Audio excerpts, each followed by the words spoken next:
Kung natay mga sala, i-confess na to kay God. Kung natay mga sala, bisan pagagmay nga sala, bisan pag mo yung kagamay ra ni nga sala, pareha ra na sala.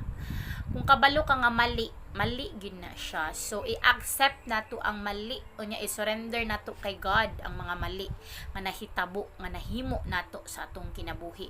Dili nato itago kay ang Ginoo dili buta dili bungol, nakita niya ang tanang nahitabo sa imong kinabuhi. Nakita niya ang imong kasing-kasing. Kung tinuod ba ang imong kasing-kasing o dili, nakita niya kung nasuko ba ka o nalipay ba ka.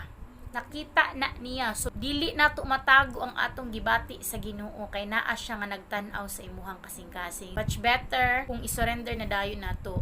Syempre di ba makabalo man gyud ta ana. Surrender nato ang mga mali. Okay? Para magiyahan ta sa Ginoo og kamaayuhan. Pareha kay David, gisurrender niya kay God. Gisurrender siya, naingon siya, nakasala ko Lord, di ba?